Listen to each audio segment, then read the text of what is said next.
keuangan, yakni Garuda Indonesia harus membayar denda sebesar 100 juta rupiah. Lalu masing-masing direksi juga dikenakan harus membayar 100 juta rupiah.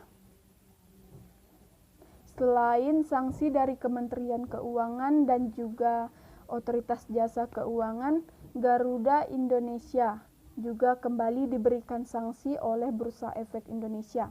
Adapun sanksi tersebut salah satunya adalah memberikan sanksi sebesar 250 juta rupiah kepada maskapai berlambang burung Garuda itu. Kemudian ada juga kasus yang kedua, kasus Enron. Ini merupakan kisah lama dan hampir semua orang mengetahuinya. Kasus Enron yang muncul pada bulan Oktober 2001 adalah sebuah skandal besar yang menyebabkan kebangkrutan perusahaan energi Enron yang berbasis di Houston, Texas. Skandal ini juga menyeret lembaga audit dan akuntansi Arthur Andersen sehingga harus dibubarkan, meskipun Arthur Andersen adalah salah satu dari 5 lembaga audit terkemuka di dunia.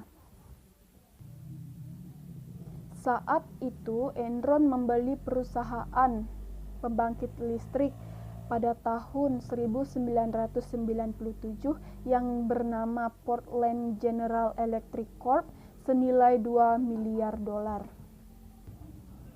menjadi 7 miliar dolar. Sebelum tahun 1997 berakhir, manajemen mengubah perusahaan tersebut menjadi Enron Capital and Trade Resources yang menjadi perusahaan Amerika terbesar yang memperjualkan gas alam serta listrik. Hingga pendapatan meningkat drastis dari yang awalnya 2 miliar dolar menjadi 7 miliar dolar. Dengan karyawan yang juga tumbuh berkembang dari 200 orang menjadi 2.000 orang. Kemudian berikut adalah fakta yang terungkap di dalam skandal Enron. Pada tahun 2001 terkuak bahwa Enron melakukan kecurangan dan memiliki banyak hutang yang disembunyikan. Kemudian Enron melakukan manipulasi untuk mempercantik laporan keuangan perusahaan. Yang ketiga juga terkuaknya kasus ini berakibat pada perginya investor hingga saham Enron turun drastis ke level 0,26 US dollar.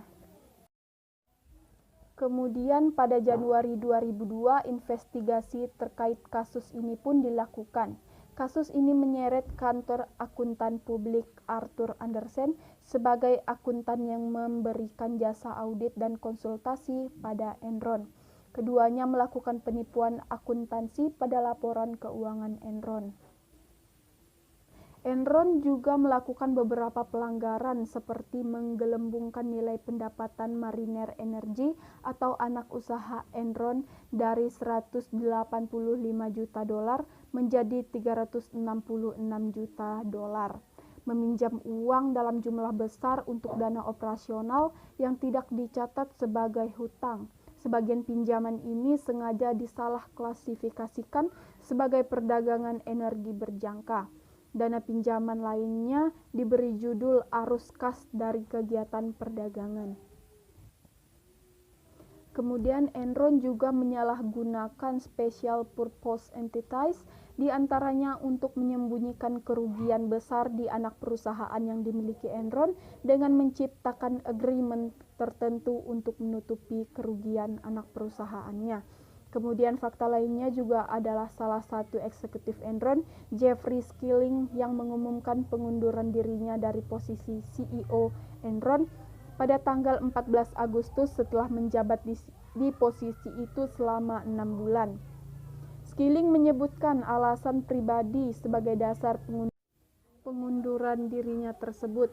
Namun pengamat melihat bahwa beberapa bulan sebelum pengunduran diri tersebut, Skilling telah menjual 450.000 lembar saham Enron miliknya senilai 32 juta dolar. Meskipun demikian, Kenneth Lay yang menjabat sebagai ketua Enron memastikan bahwa tidak ada permasalahan di dalam kinerja perusahaan di balik pengunduran diri Skilling. Kemudian yang ketiga, ada kasus PT Krakatau Steel yang pada bulan Maret lalu Indonesia dikejutkan dengan operasi tangkap tangan yang dilakukan oleh Komisi Pemberantas Korupsi atau KPK kepada salah satu direktur PT Krakatau Steel. Sehari setelah operasi tangkap tangan tersebut, terungkap fakta bahwa Direktur Teknologi dan Produksi Krakatau Steel, Wisnu Kunchoro, sebagai tersangka penerima suap dalam kasus penggandaan barang dan peralatan di Krakatau Steel.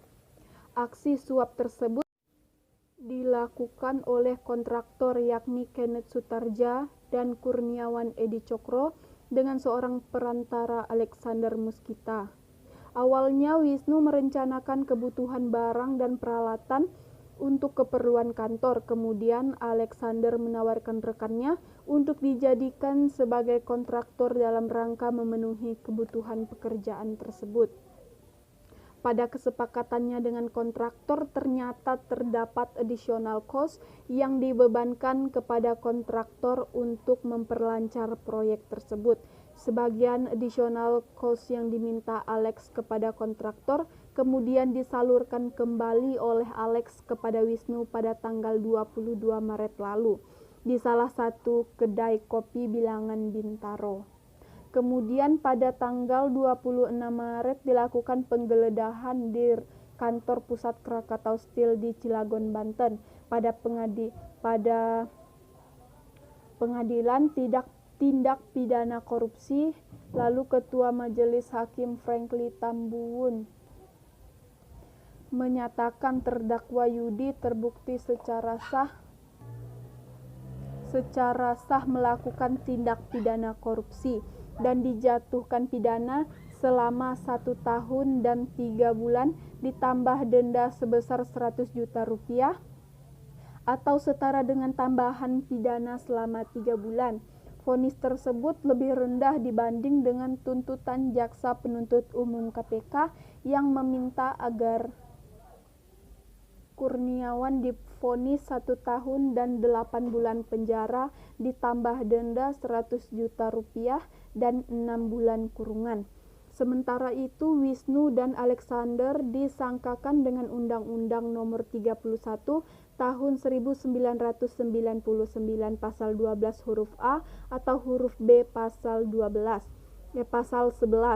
Apabila merujuk ke pasal tersebut, tersangka terancam pidana penjara hingga 20 tahun dan terancam denda sekitar 200 juta rupiah hingga 1 miliar rupiah.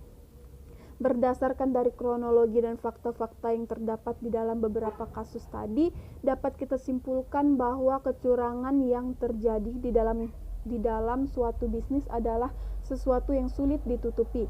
Meskipun dalam beberapa hal tampaknya dapat diatasi oleh manajemen perusahaan tersebut, namun pada akhirnya kasus tersebut terungkap oleh publik. Bahkan segala sesuatu yang ditutupi tersebut pada akhirnya menjadi kasus yang menggelinding hingga bangkrutnya institusi bisnis tersebut. Sekian dari saya. Apabila ada kesalahan dalam pengucapan kata, apabila ada kesalahan dalam penyampaian fakta, saya mohon maaf. Atas perhatiannya saya ucapkan terima kasih dan selamat siang.